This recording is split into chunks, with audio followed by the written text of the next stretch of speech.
April 1945. Western Germany. The war is collapsing. Smoke still hangs over the horizon where artillery has been firing through the night. Roads are crowded with retreating soldiers, abandoned vehicles, and civilians carrying what little they can save. The Third Reich, which once promised 1,000 years of power, is now surviving hour to hour. Along a muddy roadside, near a temporary Allied processing camp, a small group of German women stand quietly under armed guard. They are not soldiers in the usual sense. Most wear gray auxiliary uniforms. Some are communications clerks. Others served in anti-aircraft batteries or military offices. A few are nurses. Only days earlier, they had still believed Germany might resist for months. Now, they are prisoners. They wait for what comes next. For years, they had been warned what capture would mean. Allied troops were described as ruthless enemies seeking revenge for bombing raids, occupation, and war. But instead of shouting orders or rough treatment, the women are led toward a wooden table inside a canvas tent. Metal cups are placed in front of them. Steam rises from hot coffee. And beside it, slices of cake.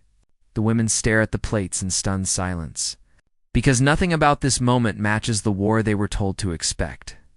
But to understand why such a simple gesture could feel so impossible, we must return to the final months of the collapsing Third Reich. By early 1945, the Third Reich was no longer fighting for victory. It was fighting for survival. 6 years earlier, Nazi Germany had launched a war that swept across Europe with terrifying speed. Poland fell in weeks. France collapsed in the summer of 1940. For a time, Adolf Hitler's regime appeared unstoppable. German armies pushed deep into the Soviet Union. The Luftwaffe dominated early campaigns. Nazi propaganda portrayed the war as proof of German superiority and destiny. But the balance of power had shifted dramatically. In the East, the Soviet Red Army had recovered from the disasters of 1941 and was now advancing relentlessly toward Berlin. Massive Soviet offensives in 1944 and early 1945 destroyed entire German army groups. Cities across Eastern Europe fell one after another.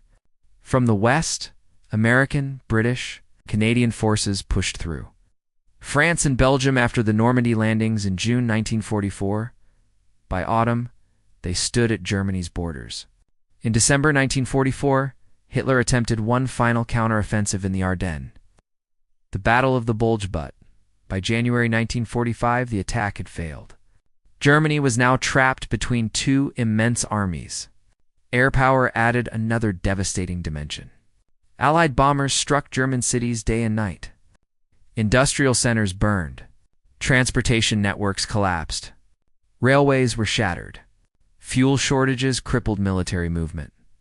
For civilians, daily life became increasingly desperate. Food was rationed tightly. Electricity failed in many regions. Families slept in shelters as air raid sirens sounded across the night sky. Entire neighborhoods vanished under bombing raids. Millions were displaced as refugees fled, advancing front lines. Yet even as the military situation deteriorated, Nazi propaganda continued to promise resistance. Radio broadcasts urged total sacrifice. Posters called for national unity against enemy annihilation. The regime warned civilians that surrender would mean humiliation, revenge, and destruction by the Allied armies. Stories circulated describing Allied soldiers as brutal occupiers. Fear became a political tool. Within this collapsing system, women played a growing role in supporting the war effort. From the beginning of the conflict, Nazi leadership had relied heavily on female auxiliaries, known as Helferinnen, literally helpers. These women served in numerous roles across the military infrastructure. Some worked as communications operators in Luftwaffe command centers. Others assisted anti-aircraft batteries, operating radar equipment or searchlights. Many served as clerks, radio operators, typists, and logistics staff within Army headquarters. They were not frontline combat troops in the traditional sense, but they were essential to the functioning of the German war machine. By 1945, tens of thousands of women were working in such auxiliary positions. Many were young, often in their late teens or early 20s. Some volunteered enthusiastically, influenced by propaganda that framed service as patriotic duty. Others were assigned as manpower shortages grew. These women lived within the same information environment as the rest of German society. They heard the same warnings about Allied forces. They were told that capture by the enemy, particularly by Soviet troops, could bring violence or humiliation. Even regarding Western Allied forces, propaganda emphasized revenge for German bombings and occupation policies earlier in the war. For those stationed near the front lines in 1945, this fear felt very real. As Allied armies crossed the Rhine and pushed deeper into Western Germany during March and April, its entire units collapsed under pressure. Headquarters evacuated in haste. Supply lines broke down. Communications failed. Auxiliary personnel were suddenly exposed to the same danger as soldiers. Many attempted to flee westward, with retreating German units. Others remained in place until Allied troops arrived. Some destroyed documents before surrendering. A few changed into civilian clothing in hopes of avoiding capture altogether. But the speed of the Allied advance made escape increasingly impossible. Roads were filled with refugees. Bridges were destroyed. Fuel was scarce. Entire towns fell within hours as American and British armored columns moved forward. For many of these young women, surrender came suddenly. One day they were operating radios or filing reports in military offices. The next day they were standing in muddy fields under foreign guard. It's uncertain whether the next hours would bring safety or the horrors they had been warned about for years. And that fear would soon collide with a very different reality, one shaped not by propaganda, but by the policies and procedures the Western Allies had prepared long before Germany's final collapse. While Germany collapsed in chaos during the spring of 1945, the armies advancing into the country operated under a very different system. For the Western Allies, particularly the United States and Britain, the capture and management of prisoners of war had been anticipated long before the final battles in Germany. Military planners understood that once the German front collapsed, millions of soldiers and auxiliary personnel could fall into Allied hands. Handling such numbers required preparation. International law already provided the framework. The 1929 Geneva Convention relative to the treatment of prisoners of war established clear standards. Prisoners were to be protected from violence, provided with food and medical care registered, and housed in conditions that met basic health requirements. Interrogation could occur, but prisoners were not to be tortured or abused. The Western Allied Command formally committed to following these principles. This did not mean conditions were always comfortable. Wartime logistics were complicated. Temporary camps were often crowded, and resources were strained as enormous numbers of German soldiers surrendered in the final weeks of the war. But the procedures themselves were structured and systematic. The first step after capture was processing. When prisoners arrived at an Allied holding point, they were searched for weapons and documents. Military police recorded names, ranks, and units whenever possible. Personal items were inventoried. Medical personnel examined prisoners for injuries or illness. The purpose was not only administrative, disease prevention was critical. Large groups of exhausted soldiers moving through devastated regions created perfect conditions for outbreaks of infection. Medical screening allowed doctors to isolate serious cases and provide immediate treatment. Food distribution followed. Allied field kitchens were designed to feed large numbers quickly. Prisoners often received bread, soup, coffee, or tea shortly after arrival. In many cases, the food came from the same supply chain, feeding Allied troops. Industrial-scale logistics that had carried millions of tons of supplies across the Atlantic. For people coming from war-torn German cities where food shortages had become severe, even a basic meal could feel surprising. Another aspect of the system was discipline among Allied soldiers. Commanders repeatedly reminded troops that prisoners were under protection of international law. Mistreatment could damage military reputation and complicate post-war diplomacy. Military police units were responsible for maintaining order and processing camps and preventing unauthorized violence. This discipline was especially important in the final months of the war. American and British troops had fought brutal campaigns across North Africa, Italy, France, and the Low Countries. Many soldiers had seen friends killed in battle. Some carried deep resentment toward the Nazi regime responsible for years of destruction. But occupation required control. Command structures emphasized professionalism over revenge. Prisoners were guarded, not punished. Camps operated with procedures similar to those used earlier in the war, when Axis prisoners had been held in North Africa or Italy. By the spring of 1945, these systems were operating across the Western Front. Temporary enclosures were set up near advancing units to process the constant flow of surrendering German personnel. Some were simple barbed wire fields guarded by military police. Others included tents, kitchens, medical stations, and administrative offices. These facilities received everyone captured during the rapid Allied advance: infantry soldiers, tank crews, officers, Volkssturm militia, and increasingly women from auxiliary units who had been working in communication centers, anti-aircraft command posts, and military offices across Germany. For the Allied soldiers processing these prisoners, the procedures were routine. But for many of the captured women arriving at these camps, the experience felt completely unreal. Because after years of hearing that the enemy would bring only brutality, they were about to encounter something far stranger: organization, order, and, in some cases, an unexpected gesture of simple hospitality that would remain fixed in memory long after the war ended. From this moment of collision between fear and reality, several perspectives begin to emerge: human, ideological, and psychological. By the final years of the war, Germany's military machine relied heavily on women. They were not typically placed in direct combat roles. Nazi ideology still emphasized traditional gender roles, presenting men as warriors and women as supporters of the national cause. Yet, as the war expanded and millions of German men were sent to the front, the regime increasingly depended on female auxiliaries to keep the military infrastructure functioning. These women were known collectively as Helferinnen. Their duties covered a wide range of technical and administrative tasks. Many served in the Luftwaffe signals network, operating telephones, radios, and switchboards that connected anti-aircraft batteries and command posts. Others worked with radar installations, helping detect incoming Allied bombers. Some assisted artillery units by managing communications and calculating firing data. Thousands worked in army offices as typists, clerks, and dispatch operators.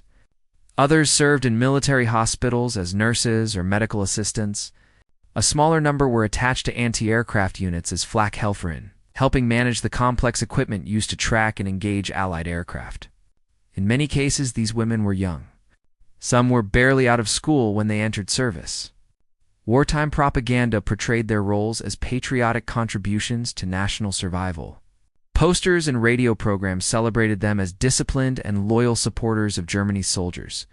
Yet by 1945, the reality surrounding them had changed dramatically. The front lines were collapsing. Allied armies were advancing into the territory where many auxiliary units had once worked safely behind the lines. Headquarters were evacuated in haste. Communication networks disintegrated. Military offices were abandoned as advancing armored columns closed in. Suddenly, women who had expected to serve far from combat zones found themselves directly in the path of invading armies.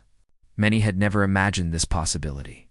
They had been trained to assist the war machine, not to become prisoners of war. And the fear surrounding capture was very real. For years, Nazi propaganda had carefully shaped how Germans viewed the enemy.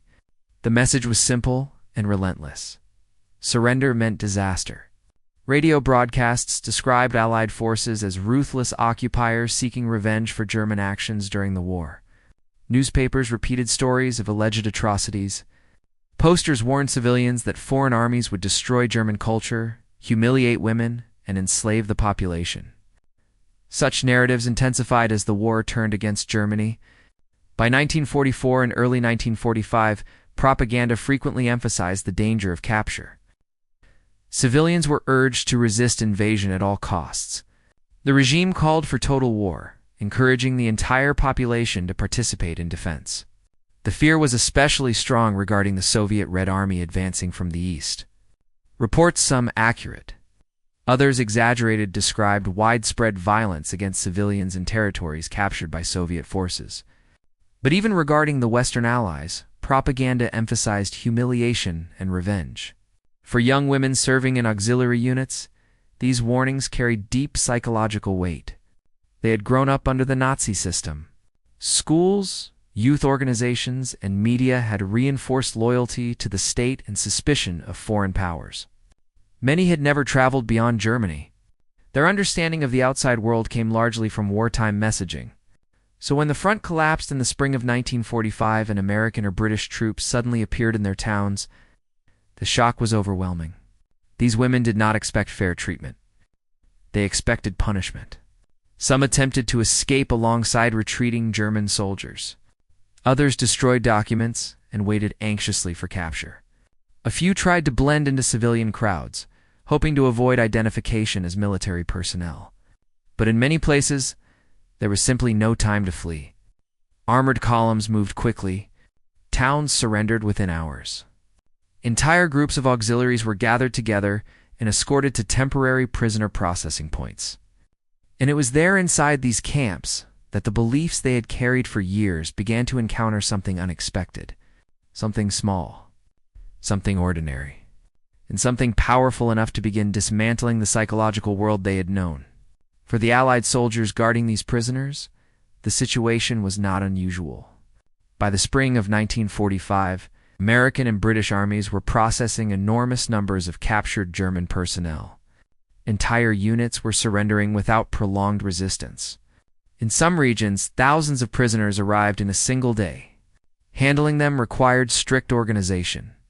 Military police established perimeters around temporary camps using barbed wire and guarded entrances.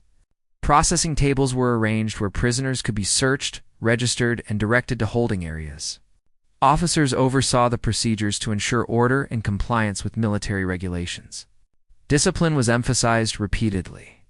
Commanders reminded troops that prisoners of war were protected under international law. Any abuse or unauthorized violence could bring court-martial charges. The Allied armies understood that the war was nearing its end, and how prisoners were treated would influence the post-war environment. Most soldiers followed these instructions carefully. After years of combat, many were simply exhausted. They had fought across North Africa, Italy, France, or the Low Countries. The final push into Germany was intense, but brief compared with earlier campaigns. With victory already visible, many troops focused more on finishing the war than on taking revenge. Within the camps, routine replaced confrontation. Guards patrolled the fences. Interpreters translated instructions. Medical teams moved through the rows of prisoners, checking for injuries or illness. Field kitchens continued their work, producing meals for soldiers and detainees alike. To Allied personnel, this system was normal. Too many of the captured German women entering these camps for the first time, it felt strangely calm, almost unsettlingly ordinary. And that calm set the stage for a moment none of them expected. For people who had grown up in wartime Germany, daily life by 1945 was defined by scarcity. Coffee had largely disappeared years earlier, replaced by substitutes made from roasted barley or chicory. Sugar was rare. Flour was tightly rationed. Cakes and pastries once common in German cafes had become luxuries remembered from before the war. In Allied camps, the situation was different. American and British armies operated on vast supply networks. Ships crossed the Atlantic carrying food, fuel, and equipment in massive quantities. Even at forward positions, field kitchens could provide hot drinks and baked goods made from military rations. So when captured, auxiliaries were brought to processing tents and handed metal cups of coffee. The moment carried unexpected weight. Sometimes the coffee was accompanied by bread, sometimes by slices of cake prepared from ration supplies. The gesture was not ceremonial. It was simply part of feeding newly arrived prisoners. Yet the reaction among the women was often one of stunned silence. They had expected anger. They had expected humiliation. Instead, they were given food. Accounts recorded after the war describe hesitation in those first moments. Some prisoners wondered if the gesture concealed mockery. Others waited cautiously, unsure whether they were truly permitted to eat. But hunger eventually overcame suspicion. And with that first sip of hot coffee or bite of cake, a quiet realization began to spread through the group.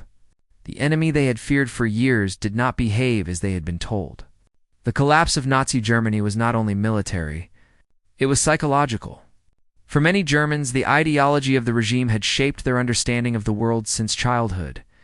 Loyalty to the state, distrust of foreign powers, and belief in Germany's historical mission were deeply embedded in education and propaganda. But ideologies often break not through dramatic speeches or political decrees, but through small contradictions. A prisoner expecting cruelty who receives a cup of coffee? A woman told she will be humiliated who instead encounters routine procedure. A system built on fear confronting the quiet discipline of an opposing army.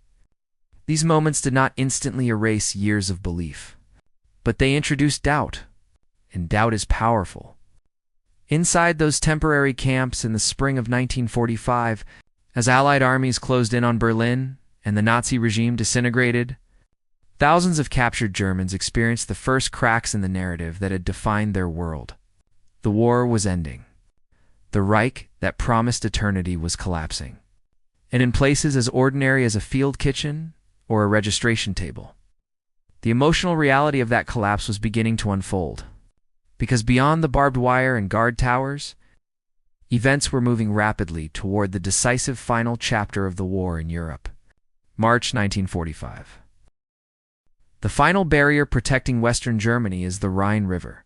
For centuries, the Rhine had served as both a natural frontier and a symbolic line of defense. German military planners believed the river could slow the Allied advance long enough to reorganize remaining forces and prolong the war.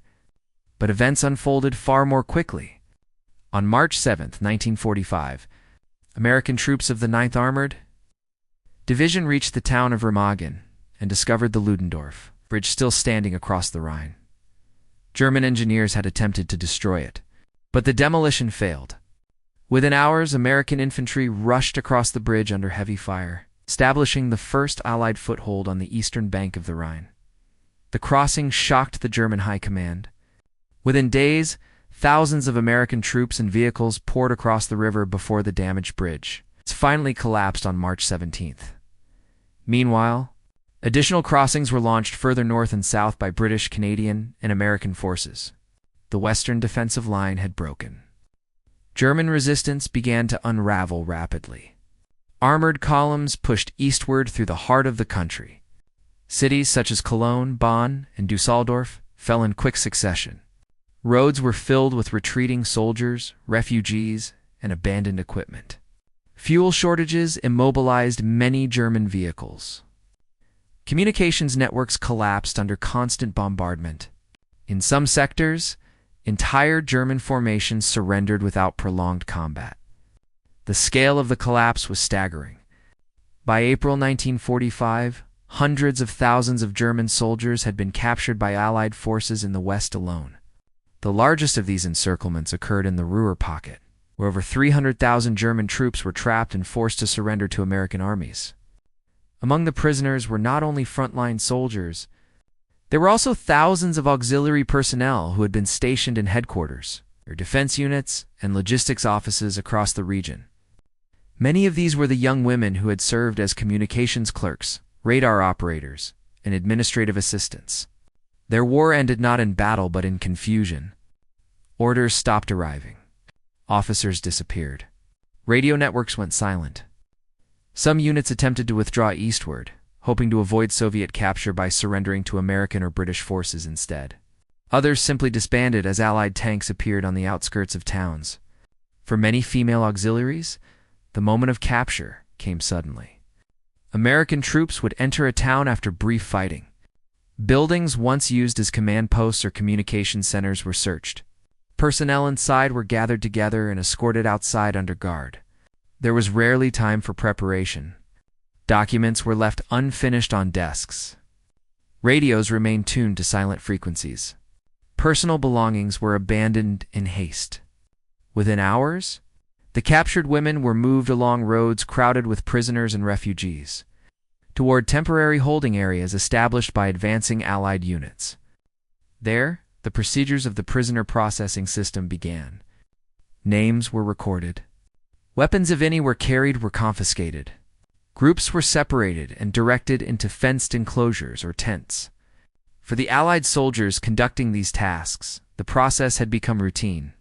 But for the women standing in line, uncertainty remained overwhelming. The propaganda of the past years still echoed in their minds. They did not yet know whether the next moments would confirm their fears or dismantle them completely. And soon, in the most ordinary of settings, that answer would arrive. Spring 1945. Western Germany.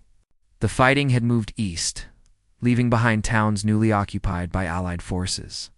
In fields, schoolyards, and open spaces near roads, temporary prisoner processing camps had been established to handle the constant flow of surrendering German personnel.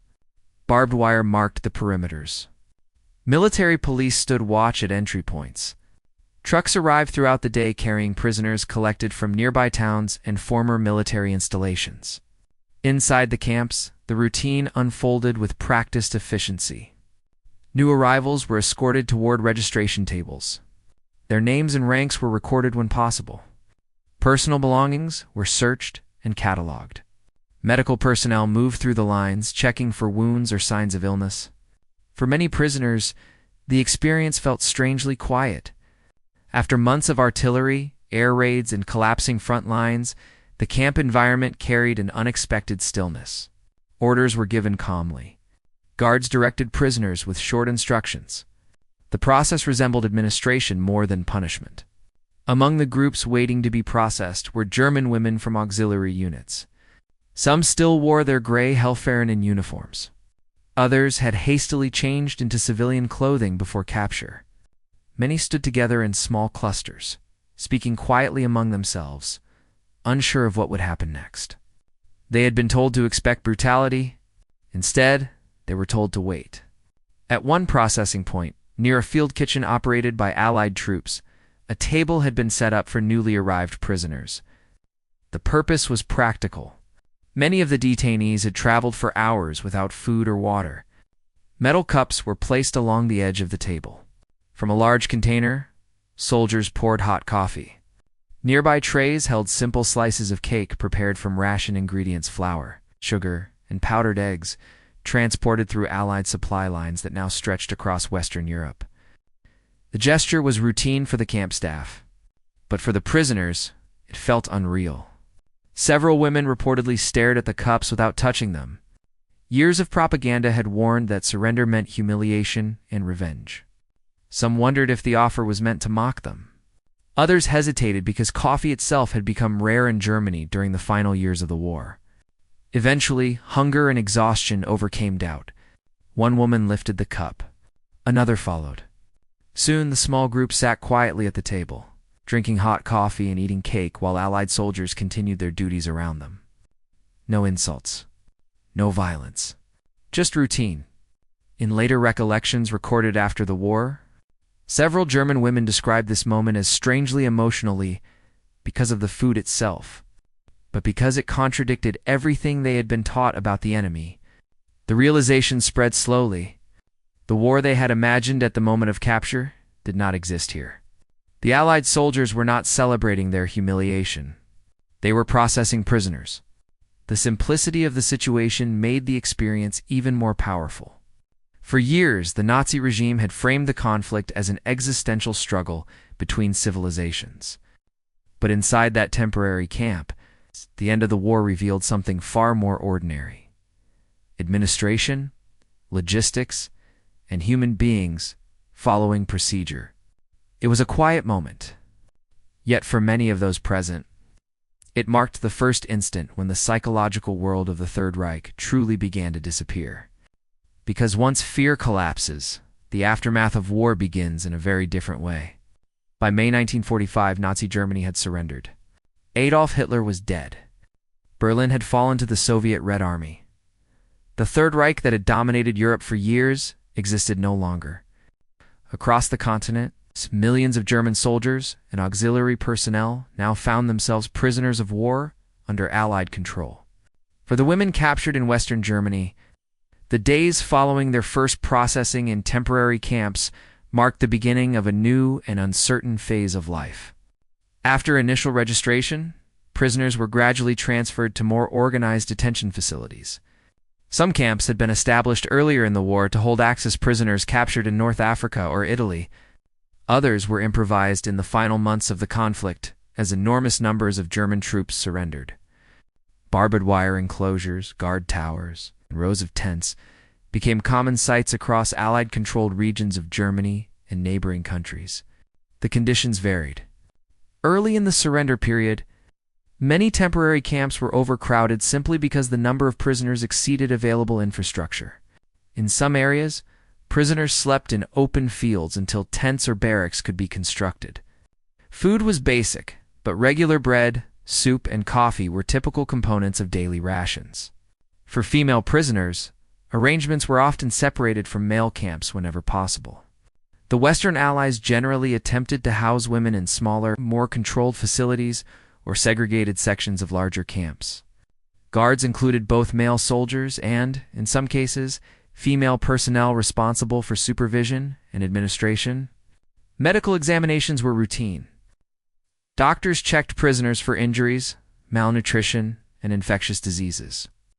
Wartime conditions in Germany had left many people weakened by poor nutrition and stress.